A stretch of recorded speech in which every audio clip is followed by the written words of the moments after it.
Hello and welcome everyone. Wednesday afternoon drive home talking business webinar. My name is Glenis Gassmann. I'm a business strategist with more customers, more profits, and we're coming live to you from the heart of Business Australia, which is Melbourne.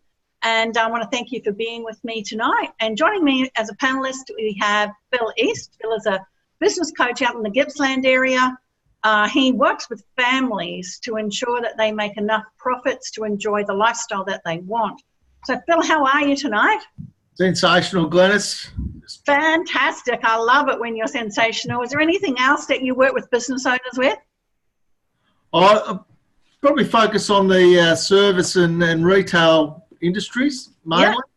Yeah, and help them sell more stuff to more people more often.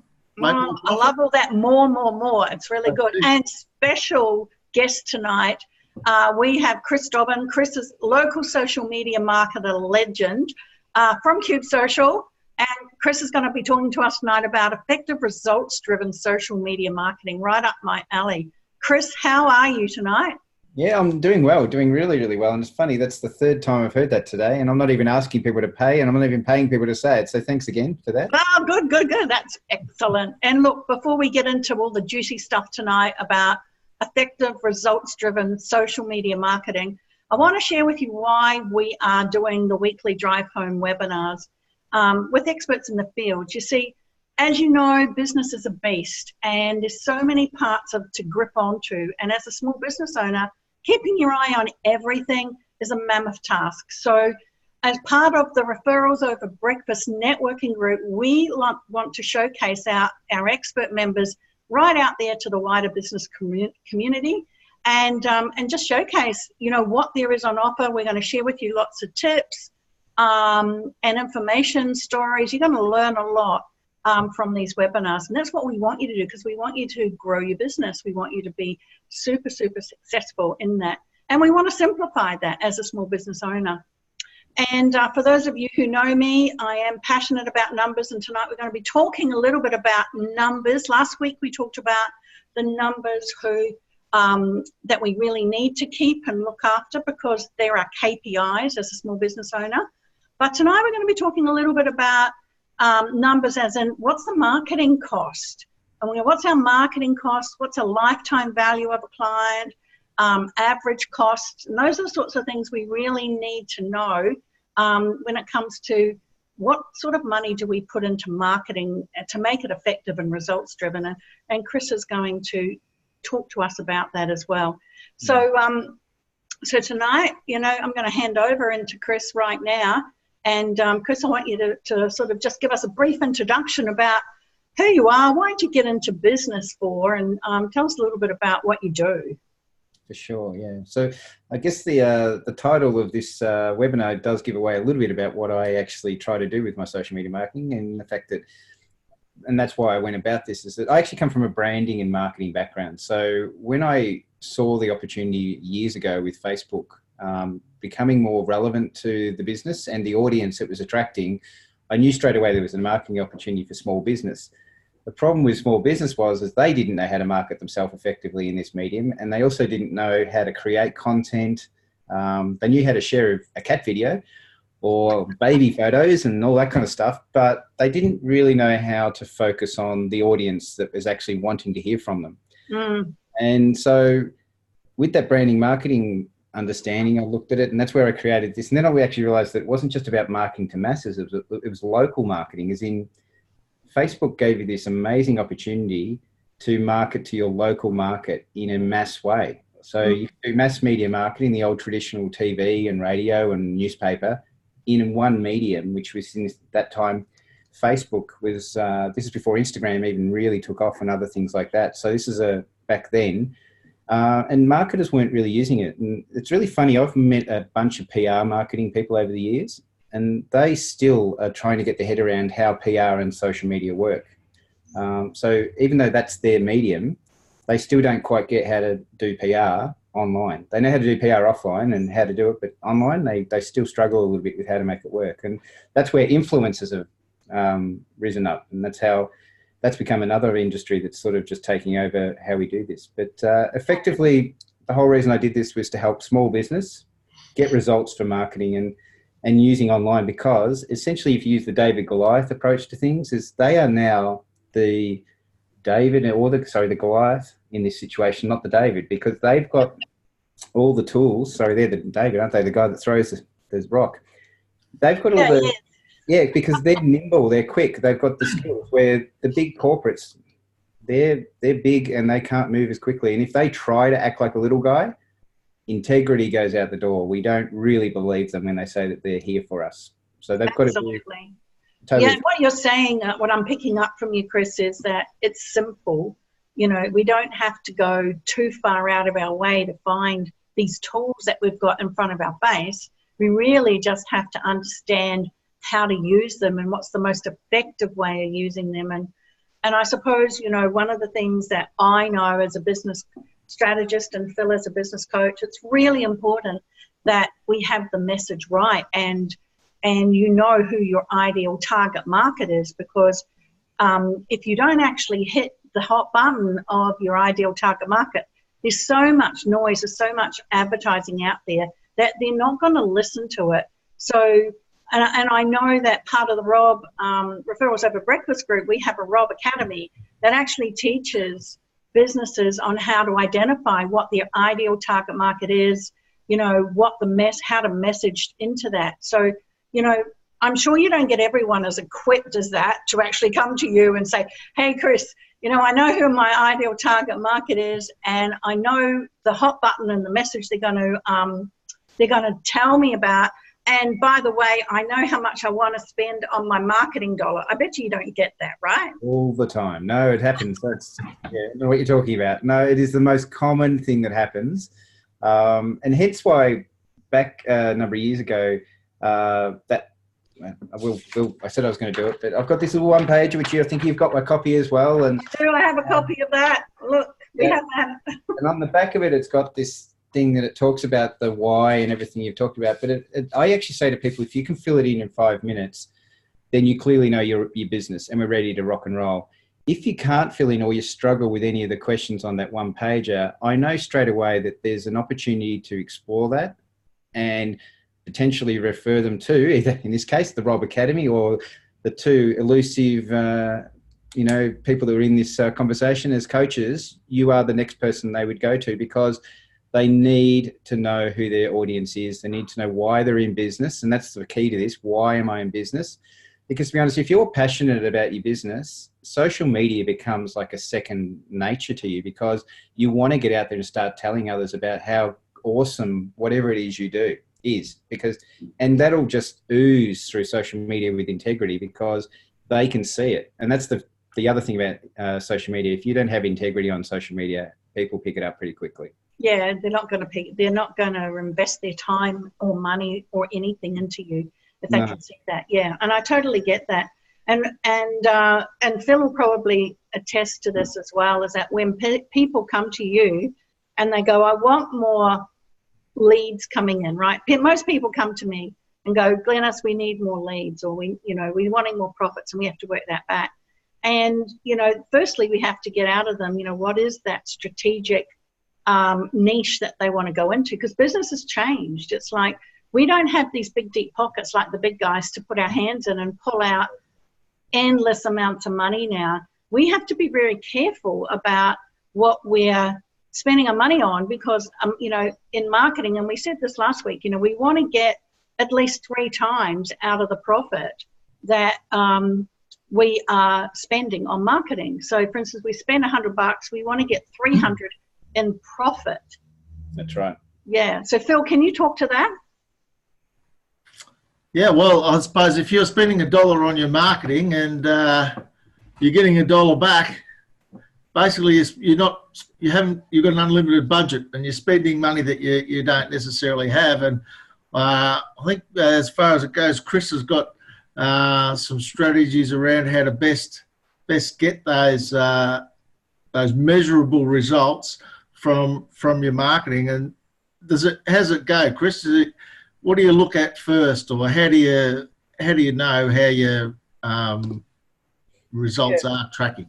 Yeah, for sure. Yeah. So like essentially lifetime value of your client is a good indicator of the sort of money you could put towards getting that one client, knowing that that's the return on the investment you get if you get a conversion. Like, that's one simple number you could be looking at to say, if it costs me $1 to get a client, but they spend $10 with me, then maybe I invest up to $10 to try and get that client to be a client, because I'm going to get that value back off them.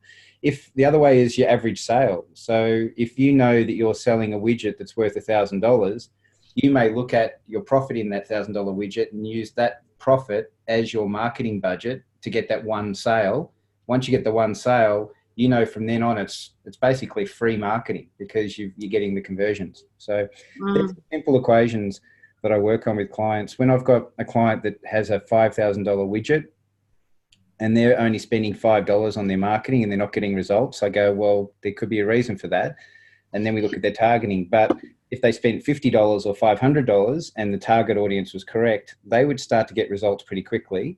And then they'd want to keep investing in that marketing. Now, when it comes to media spend, I don't get the money, right? So have no invested interest in you spending as much money on marketing in media, because that's Zuckerberg's island you're buying, not my island. So, you know, it's that kind of thing I look at. So I've got an invested interest in saying, let's make money from all the marketing activities you do, because if you spend more money on marketing, you're probably going to spend more money with me and with others to do more things. So, you know, it's result-driven stuff is what I'm all about. I have a number of social media people out in the world that all they care about is posting, or the habit of posting, or they talk about awareness. And it really frustrates me when people talk about that stuff, because yes, awareness is really important, but if it's not getting you results, and when I say results, you've got to know what that result is.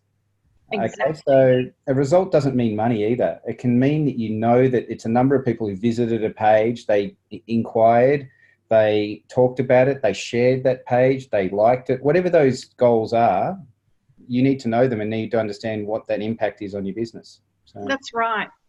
I think from a strategic point of view, you have to have, it may not be dollars, but it could be shares, like, followers, that sort of thing. And that could be a precursor to a campaign going out, I'd imagine, Chris, yeah?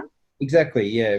But even when I'm talking about those numbers, what I'm really sort of saying is, in certain industries, awareness and liking and following you, because the life cycle of the sale is 1 year, 2 years, 10 years, whatever it is that's where the value is, making sure they're following you. Yeah. But in other industries, if you're a cafe, you don't want them just following you. You want them visiting and coming down and buying that $4 coffee, or $10 coffee, depending on whereabouts in the world you are. But, you know, and sharing it amongst all their friends as well, so they all come down as well. Yeah, that's right. You know, so that's just understanding those numbers and what they mean can revolutionize your business and your marketing. As we touched on last week, you put $1 in, you get 3 back. You're going to keep doing it, aren't you? Why not? That's what I say. You want to say something, Phil? Yeah, sorry, just to jump in now. We're talking about results, and we're talking about measuring them, and I'm not too sure how we're going to measure them now. You mentioned about calls to action, and I've been through the RoB Academy, so I know a couple of things that are in there, and I see a lot of posts and I see a lot of ads, people paying for stuff that don't have an offer. That's right. Now, I know the RoB Academy, it tells me I've got to have a killer offer, and it showed me how to do it. And the great Dan Kennedy, one of his rules, I think his #1 rule is there will always be an offer. That's right. So can you just walk us through the importance of an offer and the types of offers, or how we measure? Is that how we measure? Or? Exactly. And I'm going to steal a bit of thunder here from Glenis and her irresistible offer. But irresistible isn't as crazy as it sounds. It is quite easy to come up with an irresistible offer if you know who your audience is. So if you understand their lifestyle, their interests, their mindset, their behavior, coming up with an irresistible offer isn't that hard. It's just understanding what they want and what pain point you solve for them. And then from that pain point, you can deliver anything that they want and they will engage with it. Now, whether they convert is a secondary part of the conversation, but the fact is the first step is to get them to click and go somewhere and go to that page. And the thing is, if they go to that page, this is where we can do remarketing or all sorts of other activities, but we know that they've done a behavior and an interest in something you've done. And from that, again, RoB Academy has a whole bunch of videos on how you can come up with the second and third offer, or the how to attract them or bring them in, or create a video that when they're there talks to them. And that's when you know that you're onto something, when you've got that traffic coming to your page. And that's a whole nother game when you know a certain number of people come to your page and land on it. And for every, 10th one that visits, you're going to get a conversion.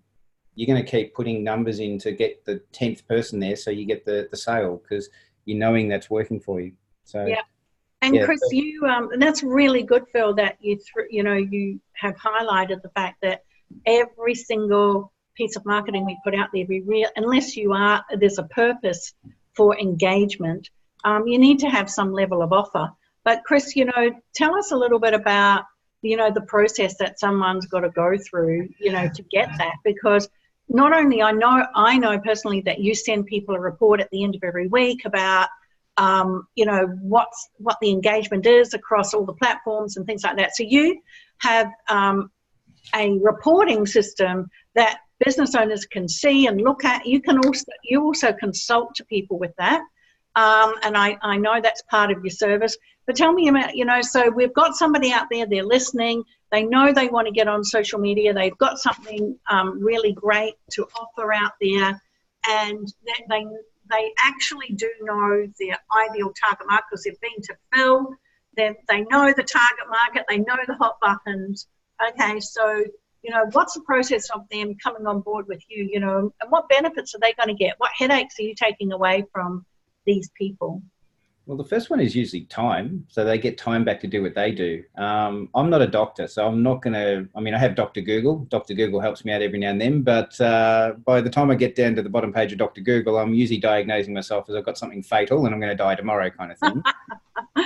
Yeah, I got that. You know what I mean? So you get bad advice. And that's sort of what I'm trying to get at, is that everyone can jump and use Facebook and Instagram, and they know how to, post and things like that. But knowing who you're targeting, and then knowing what to say to them, and then what format to use and what hashtags and all those kind of things. And then also the habit of knowing to do it regularly is where I start to come in, and I usually help most of my clients from that point. And there are a number of clients I work with have a admin or a PR girl that does the posting. Yeah. And I go in afterwards and I correct their hashtags, their links, their calls to action, all those kind of, the offer, if it's not quite right, I make sure I tweak it. These are the things I work on with my clients to get results. And then making sure that when I work with a client is that they have their Google Analytics set up on their website. Yep. If people are visiting their website, those numbers are being collected and we can actually analyze it. Yeah. What's becoming a big trend with a lot of clients I'm working with these days is we actually use landing pages, not your website. So we don't get people jumping in to the homepage of your website where they've got every link on your website to go to. We actually give them a funnel and go down that sales process of actually having one offer, one point of call to action, and one thing that they can do, which is either fill in that form or go away. And then we look at that. Now, when they go away, they're not gone. We can still track them. And that's where I talk about remarketing. And a lot of people think this is a bit scary, a bit big brothery, but the fact is, if I can give you an offer that, and we all do this, right? As we're on our iPad or something like that on the couch, and we click on a link and then we go somewhere and we look at it and we read a bit about it, but we're not ready to buy. No.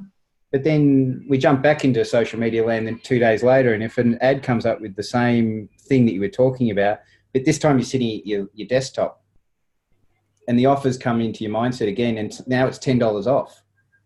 You're going to go, hang on, I'm going to get $10 off. Maybe I get that all the time. It's like, I'm in the middle of doing something and up comes shoes that I've looked at like 2 days ago. And then the next thing it's like, oh, do you want to go on a trip to Fiji? And I'm going, oh my God, I've got to stop doing this. But funneling works. And I just want to say out there to everyone, and I know we've got some questions and answers in there. And if you've got any questions for Chris or Phil or myself, please put them in the questions and answers area that's out there on the webinar, and we'll be taking questions soon. But one of the things that I find is in the terminology, and I know you use landing page, Chris, one of the things that I have a different terminology a little bit. I call anything that is not going to require someone to buy something, I call that a squeeze page. The reason why I call that, is because I'm just squeezing out their information so I can retarget them again at some stage and take them on this buyer's journey, right? Yeah, but And a landing page is more where they're going to buy something. What do you think? Yeah. No, I totally agree with you. That's exactly right. So, yeah. And a landing page usually has a phone number or some other detail on it that you can download, and you get something coming back to you in that way as well. So, like tickets to an event or something like that. That's a landing page, yeah? Yeah, exactly, yeah. So a landing page sometimes actually is part of a website, but it's not the home page. It's a page deeper into the website so that you've got them into that area. Whereas a page is more what I kind of talked about earlier, which is, yeah, you're right. It would be, I have one offer. Please the hell out of them. And, you know, they really have no reason to, and then you come back to Phil's thing about the irresistible offer. So you wouldn't want to leave because this offer is so irresistible. You have to fill the form in because that's right. You got to fill it in because you want that information because we, you know, and this is, you know, a big secret out there for all the business owners is that we are in an information age and everybody wants information because they're scared they're not going to know everything. So it's all about the don't know. And, you know, if you're actually got something out there to share with people, it's great. You put it in some level of a report or a downloadable ebook or something like that. But look, the biggest thing that I can say too, and you'll say this too, Chris, is that you've got the report title has got to be really compelling. Otherwise, nobody's going to click on it. No. So that's another thing that you get out of the RoB Academy. Have you had a look at the titles of reports and things, Phil, out of the Academy? I most certainly have. I've been into all through the Academy, and there's that much stuff there. I'll tell you what. And I'll jump in there and say, look, I've been through it myself, and look, you know, you get told these things that these things are going to solve the world's problems and all that kind of stuff, and you go, how could it? But the fact is that what this Academy I've seen, and I'm a marketer, and I look at some of these things, it just makes it so easy for me to go in and pick the 10, 20 headings it's given me and then adapt it to the landing page or where I'm trying to go and what I'm trying to do. And that takes the job out. And, you know, when I first saw the RoB Academy, I thought, oh, this is going to steal my job. You know, I'm out of work now, but it actually didn't. What I realized was it just made it easier for me to work with clients on an outcome, and they could pick and choose the headings that work for their campaign. And then we got to the results that they were going to get at the end of the campaign. So, and I imagine, Chris, it gives you more time to do the consulting because just about every business these days does have somebody there who's doing their posting and putting the pictures up and all of that sort of stuff, right? Or business owners are writing an article of some description and they're putting it up there. But whether it's effective or not, and whether they're utilizing the right mediums, and if they got all the little strategic little ticks in the back end of everything all ticked that you know, I mean, that's the level of consulting that you do for people, as well as monitor at the end of every week, you know, we had this much engagement, this, you know, results, that sort of stuff, you know. So I'd imagine that it's making your job a lot easier. Yeah. It is totally, yeah, for sure. Yeah. It explains to people what results they can expect or should expect. So when they now get Chris to do something for him, they know they should be blown away because he's exceeded their expectations. So it actually explains to people what's possible. That's right. Fantastic. Now I've got a couple of questions in here. I've got James. Thank you for being on the call, James. Where do I post to get the biggest bang for my buck? Must be to you, Chris. Yeah, for sure. Now, look, this is a common question across clients that I work with, and it does depend on your industry. So I don't advocate Pinterest for a lot of my clients, but there are some clients that I work with that Pinterest is their biggest medium because that's what's relevant to their particular industry. But the most common response I'm going to give you is use Facebook for awareness, to go out there to a consumer-based scenario. Even if you're a B2B, you still use it for awareness, but you use LinkedIn more for B2B type stuff. So if your target is accountants, lawyers, manufacturing people, you're going to jump onto LinkedIn and do that kind of stuff. Yeah. And you may use Instagram again also for awareness because of the way it goes about its algorithm and how it works, that it also may be more relevant than others. Twitter, not so much. Seems YouTube. like all the royalties and all the bigwigs use Twitter and seem to get their message across. Like if you're Trump or any of those, like movie stars, they're always tweeting something and it seems to be controversial. Is that? Yeah. No, so Twitter's American, so that's why that's happening. Okay. Yeah. And Twitter is usually for financial or IT.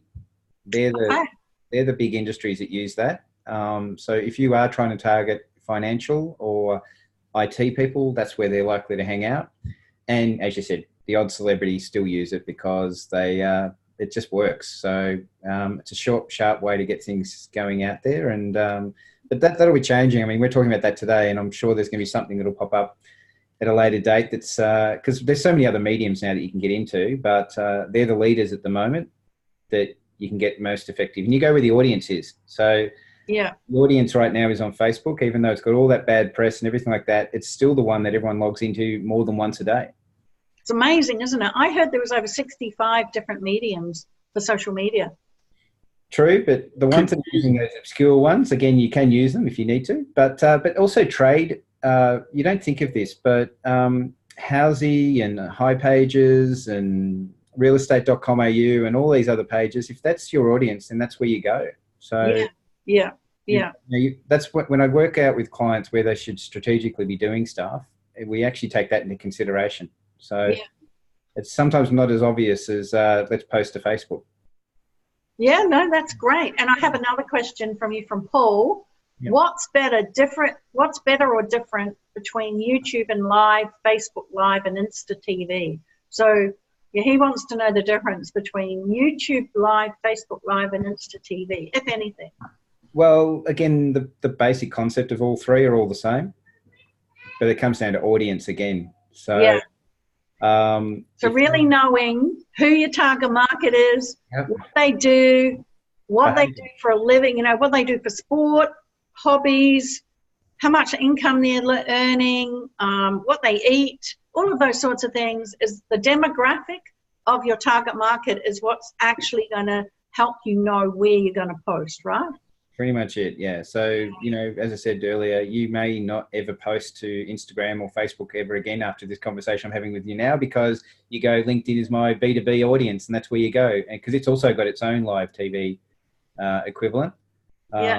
But you've got to try all of them because you may find a few surprises. And that's why, in the first few months of working with a client, I usually say we should put some of this posting to Instagram, these to Facebook, and they may be the same post, but we're trying out to see where the engagement's coming from, where the traffic's going, and seeing what works for that client and your audience. So, but in saying that though, Insta TV is essentially it's IGTV these days, but the beauty of that one is that you can post longer videos and then you can move them across to Instagram, your local account, and then it does a really cool flashy retro TV thing and it jumps across to the longer video. And so if you only want to watch a minute, you watch a minute. That's your teaser minute, and then you get them to go across to watch the whole video if they want to. And so that's a really cool one for businesses if they've got longer videos than a minute, or you struggle to talk and get things done to get your message in under a minute. Is that IGTV? Is that what they look up? Dr. Google? Yep, it's exactly what you do.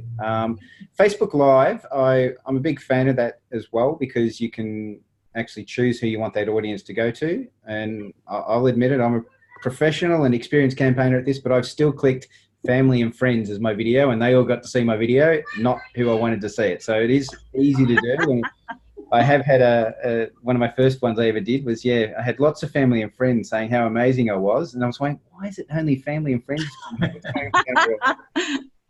That's only people had seen it. So was there a subconscious reason why that was, Chris? No, look, at that time I had my privacy settings set to totally different because I always look at my Facebook is more private than public. So Well, sometimes they can be your harshest critic, Chris. So if they're all telling you you've done well, you must have done well. Exactly. So all good. But, excellent. Yeah. And I have another question before we go on, and I know you want to give us some more tips, but that's a really great tip of the IGTV for anyone that struggles to get your messaging under a minute. Then you can create some movies out on IGTV. Then we got one from Josh. Josh, I've been told that Facebook and the like is similar to a barbecue or a picnic. It's social. How do I best sell in a social setting? So you don't sell. That's the thing. You don't. No. It's that simple. It's not selling, is it? No. If you start selling on social media, again, that integrity goes out the door. You just don't feel comfortable. You don't feel right. Yeah. So you bring up, and this is where I guess RoB Academy comes into it again, the whole value add. So how do you make the offer seem like it's something that you just can't resist because it's something you want? Because then if you're doing that, you don't. Sorry, I was going to say, people don't make up their mind straight away. They need, when you're behind a computer screen, you have to really work hard at getting the information they need across them and more times. Like, you have to really keep posting and keep giving people information. When you start giving people a lot of information, what happens is that they start to understand who you are, how much you know, you're an expert in the field, and you're not a fly-by-nighter. So they start to trust you. And it's all about giving out information. And you're not giving anything that they can't Google anyway. It's like, it's all on Google. Nobody's got the right to a lot of information, because I reckon just about every bit of IP is being probably plagiarized somewhere. Yes. So we call that zero moment of truth, and that's Google's terminology on that thing, is that people these days jump onto their phone. The first thing they do is look up you, and if they see what they see and like it, then they keep going down that buyer's journey. If at that moment they see a negative review or something that just irks them, that's going to turn off. So, that's right. Yeah. So it's really. And haven't you got something on your website people can jump on and go, have a look at my reputation, like the zero moment of truth? You can do that for free, right? Yeah. Well, I was going to save that for later, but right now, if you're in the middle of this thing, you can go to qubeSocial.com.au and you can go get your snapshot. That's the thing. So / get your snapshot at qubeSocial.com.au, and that get your snapshot will actually jump out, find your reputation, have a look at what you're doing online, and give you a report on what you can do to improve it. And even if it's a negative review, I want people to respond to them, because if you respond to a negative review, you could do one, turn it into a positive and turn that person around, or two, you could offer them something to make it something that could, again, turn it around. Or thirdly, you could say, thanks for your feedback. We've now actually taken that on board and we fixed that and improved that situation, and now that won't happen again. So thank you for letting us know, right? Now, when I'm the next person, when I'm the next person that comes along, I see that and I go, oh, well, that's it's great. not a problem anymore. It's gone. So you can actually nullify it. Do you know what I saw today? Let me tell you what I saw. I was looking for spas because I want to have a massage. I want to, so anyway, I was looking for one local, and I found one, and I was reading through the reviews, and one review from last year said, they didn't like it. It was the only bad review.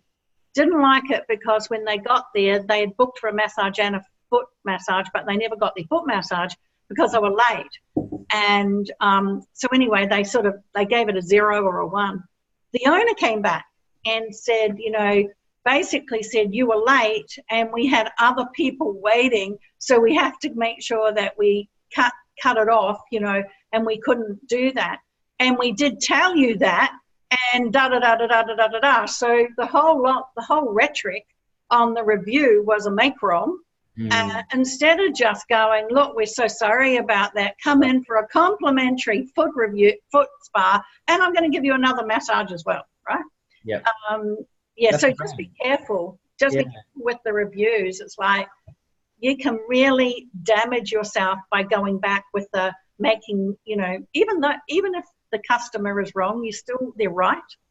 That's right. But that's what I'm saying. You can turn it into a positive, or you can nullify it, or you can actually swing it around. You've got the power. You just got to understand how to respond. And it's actually just plain old, good old customer service you used to do offline. It's no different. So. Yeah, fantastic. And look, what about Google My Business? Because we haven't mentioned that, but that's another platform that people don't know a lot about. Yeah, so this is an interesting history on Google My Business. It's essentially now it's Yellow Page is what it used to be. So it's now not a yellow book that sits and hovering up probably your laptops and your cupboards back there filled. It's now, So, do you have one there? I have one in the back of me. Yeah. But what I'm trying to get at is that it does that, but now in a digital format. And the interesting thing about the Google My Business page is it's connected to your mobile when you're searching for it. So if you have the latest reviews, offers, if you're a restaurant, you should be having your menus and all sorts of stuff updated in that area. And again, if you're posting to it the same way you do to Facebook, to that page, that's where people see the latest thing you're promoting or marketing or trying to provide information on. Yeah. Giving you a chance. And because no one's doing this, when I say no one, there's less businesses out there doing it than they should be. You're going to be notified, and Google's going to give you a ranking that's going to put you up. So absolutely. Yeah, it's like that's the benefit of using Google My Business and posting to it regularly. And the posts, even though they hang around for 7 days, they're still there. They get archived, but they're there, and so people can find them. And that's where your search engine optimization comes in, which is a funny thing that's happening with social media. So use your hashtags, all that kind of stuff, and it'll start showing in there. So. And I've heard that, and this is a question from Glenis to Chris. We haven't got any more questions in the Q&A at the moment, but one there I seen from Anna actually. Anna's got one. Is it? I was going to say there's one there from Anna. Oh, okay, let's go. Just while I'm getting Anna's up here, Chris, in relation to videos on Google My Business, like, are they good to have up there? Is that just like Facebook Live? And you were talking about a lot of videos before, so we can put videos up on Google My Business, yeah? Yeah, totally. And you think about yourself, video is a visual audio medium, and you now get to see the people, you get to hear them, you get to trust what they're saying.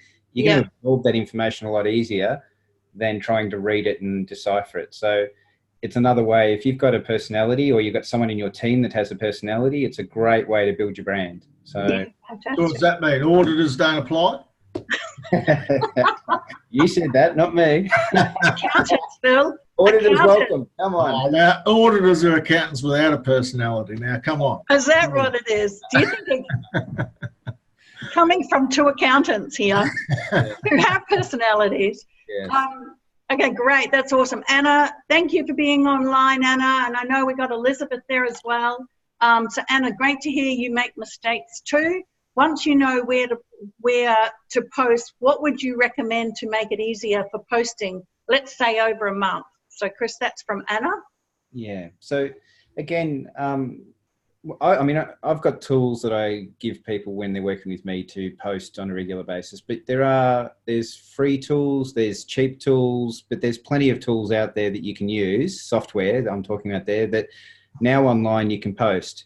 Because if you choose the one medium, you post directly, because it's going to be a much more powerful post. If you are posting to LinkedIn directly and doing a B2B post, that will be more powerful than posting from a Hootsuite or a Buffer or Sociable or whatever, any one of these ones that are out there, because they essentially get a little bit less through the algorithm, because the algorithm picks up that it's not you personally doing it, so it does affect it a little bit.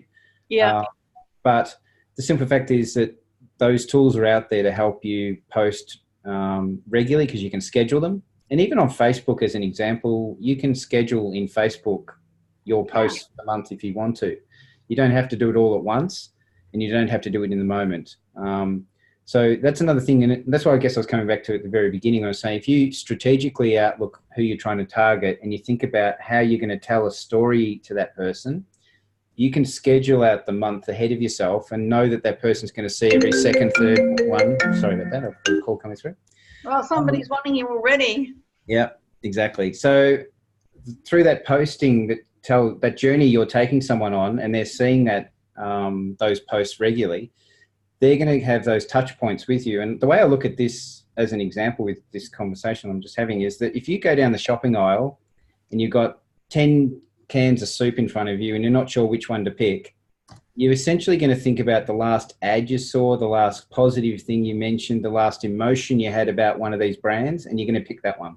Yeah. So if you can post regularly on social media and have those emotions attached to what they see last, even if you are that auditor with no personality, they're going to pick you, because, you know, you're the last thing they remember, and that's the auditor they're going to go with. So it's just knowing that, you know, even though people don't, because no one ever sees every post you post, No.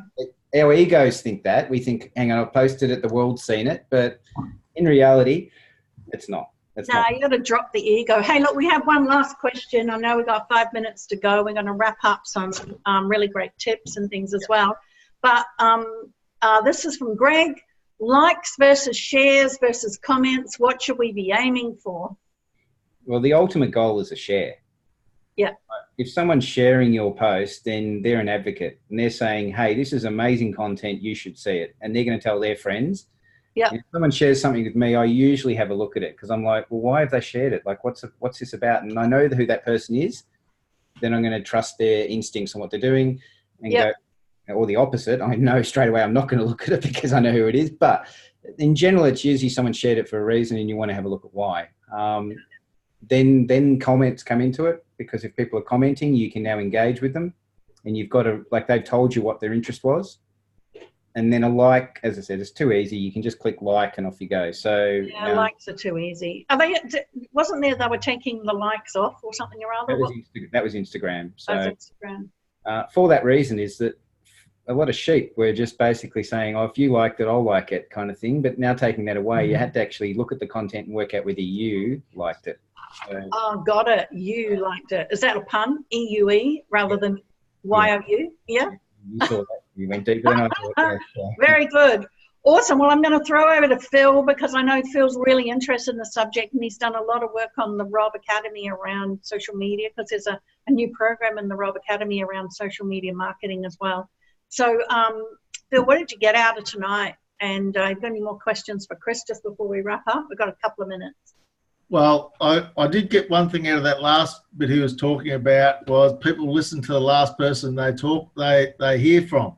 And that doesn't matter whether you're on social media or whether it's old Bob over the back fence. So regardless of whether you're doing it on social or whether you're not, you need to keep in touch with your customers. So it might be a bit of a digression, but there's always stuff about social, about how many times to post, and people get stuck. I think they think too much about it. And going through this bits on the RoB Academy, it just talks about consistency and your message and knowing who your as we've been talking about, who your market is and what they're interested in and what you're wanting to achieve. So the one thing, Chris, is that a good thing for a post too?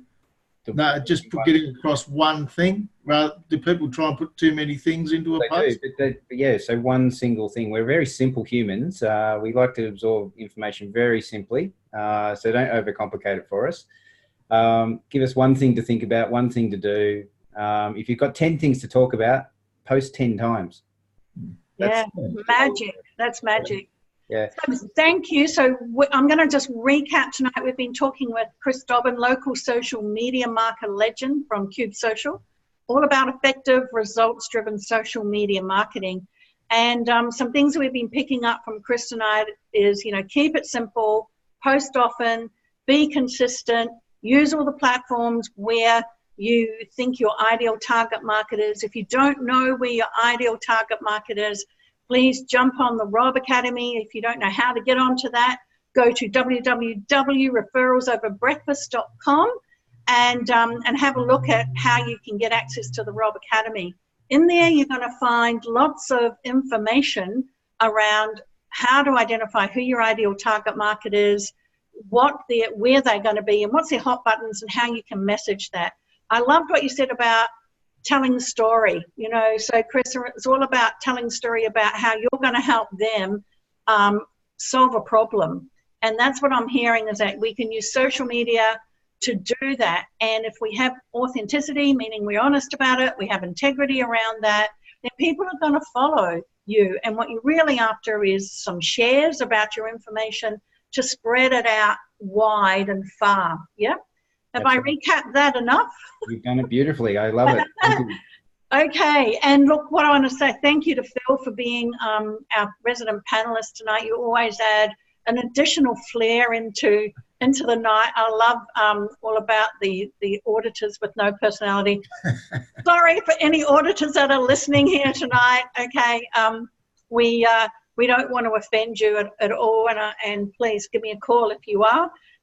Look, next week we have Elizabeth Michael coming on as our special guest. Elizabeth's from City Pacific Lawyers. She's going to be talking all around residential, commercial leasing and what to look out for that, as well as other legal aspects around your business, because we know that business is a big beast, and we're trying to minimize this and keep it simple by showcasing experts in the field over the Referrals Over Breakfast networking group. And if you want any information about joining that group, also jump onto referralsoverbreakfast.com. This is Glenis Gassmann. Just one thing before you go, Glenis. Sorry to cut you off. On a roll. Just one quick one. Just Chris, I didn't quite get down that URL you were sending me to before about a snapshot or something, just so I can check out all my. All right. Yes. So qubeSocial.com.au. Yeah. So that's QUBE. Yeah. social.com.au/get your snapshot. Get your. No worries. No, I've got that now. Thanks. Sorry to interrupt, Glenis. That's all right. Your head's on a flow there, but that's also, if you really want to know what your snapshot reputation is online, please go to qubeSocial.com.au/get your snapshot. That's right. Excellent. So this is Glenis Gassmann signing off now from More Customers, More Profits, wishing you a great week in business. And we'll be here on again next Wednesday night with Elizabeth Michaels from City Pacific Lawyers, and Phil and Chris. You might be driving home on the night as well. I'll be in the background there somewhere. So. Okay, fantastic. Have a great week, everyone. Thanks, Chris. Bye. Bye.